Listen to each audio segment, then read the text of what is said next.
Au nord de l'île, à 30 km de Moroni, à Mitsamiouli, au bord d'une plage de sable blanc, l'hôtel Galawa voit le jour. Un immense complexe hôtelier de luxe de 250 chambres accueille désormais les vacanciers sud-africains. Toute une économie liée au tourisme apparaît.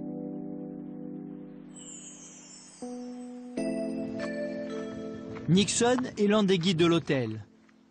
Comme lui, 200 personnes des villages environnants travaillent au Galawa. En face de l'hôtel, la maison de Denard, l'une des mieux situées de la région, avec une vue imprenable sur les plages du Galawa. C'est à cause de Bob Denard qu'il avait l'hôtel Galawa. Lui, quand il venait ici, peut-être il a vu comme la plage était déserte et tout, il n'y avait rien. Il a inspiré que bon, il fallait que je construise quelque chose, que je fasse quelque chose à cette plage. Il ne restait pas toute vide. Et c'est là qu'il a eu les idées de venir construire le Galawa.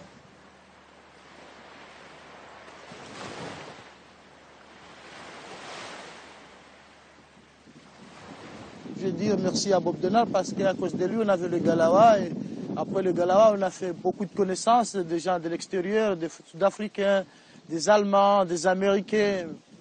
Et il y avait le pêcheur qui amenaient leur barque comme ça, qui descend à la plage et qui puisse amener le touriste, faire une petite balade dans la mer, partir faire une petite croisière, nager avec le dauphin, faire un coucher de soleil. Quand il a fait le Galawa, je veux dire, on vivait bien.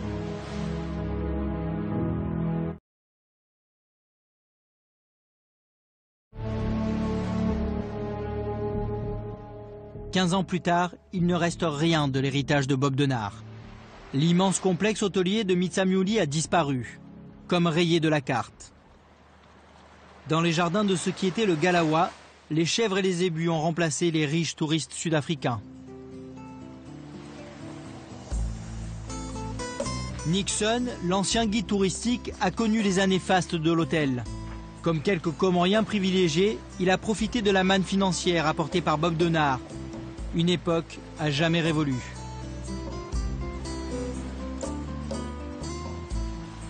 À l'époque, il y avait des bungalows partout ici. On n'imagine pas, mais maintenant tout est fini, il n'y en a plus. Il n'y a plus l'ambiance comme à l'époque. À l'époque, le village vivait mieux. Quand il y avait le Galawa, la vie était géniale. C'était la vie en rose, les années de Galawa et Bob Denard. Mais comme tous ces deux personnes, il n'y a plus le Galawa, il n'y a plus Bob Denard, qu'est-ce qu'il y a à Comores? C'est juste le misère, je veux dire.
Tikanatunda tifakulwanko deni kaliwajia wala kalimezia tikana tunda tifakulwanko deni kaliwajiha wala kalimeziha tilipua ankodona shari tidungiwa tidaziniwa swili minja kosa etwa utunelewa sabu minja kosa etwa utunelewa tiumbiwa nzuka watini shimaba utiliona mini tiumbiwa nzuka watini shimaba utiliona mini minja kosa yatwa utunelewa tabu minja kosa yatwa utunelewa.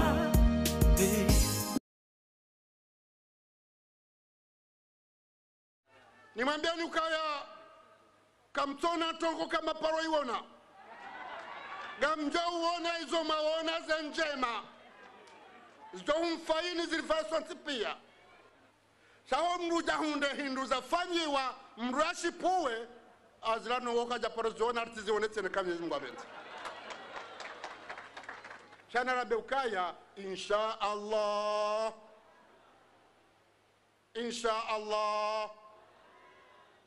basi ngaromba Mungu kaya heli rasagati habanda tefata hiyo ngarjo tsanganyi haribuwe umlango wa helo teliyo naza saya kama Mwenyezi Mungu abenze yode hazirifanyao ngarjo waswili Mwenyezi Mungu libando marhaba menjo msamhuli ribesha marhaba mon frère docteur ngamu amiri zo hamba ukaya lewa inu kutsi ambassadeur bahi shangawe conseiller spécial wahangu harmazabar zenu. Wassalamu alaikum wa rahmatullahi wa barakatuh.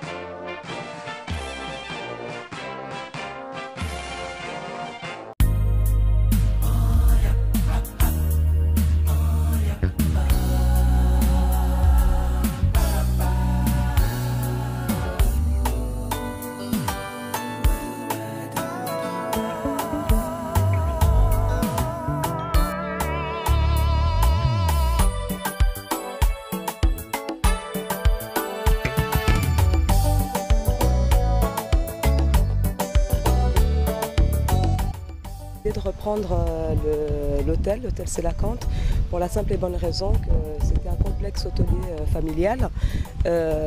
J'y ai vécu, j'y ai passé toute mon enfance. C'est un site en fait qui a été construit dans les années 70, qui a été racheté par ma famille, par mes parents dans les années 90. J'ai appris à nager ici avec un certain maître Sandou, qui d'ailleurs était mon maître nageur de l'époque.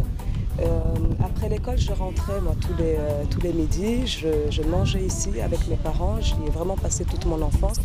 Du coup, en rentrant de Paris, j'ai décidé de reprendre les travaux parce qu'il est resté très longtemps sans activité. Aujourd'hui, l'investissement se monte à une valeur de 100 millions de francs comoriens, à peu près. Je suis venue une première année en 2010 pour justement prospecter les banques, me renseigner.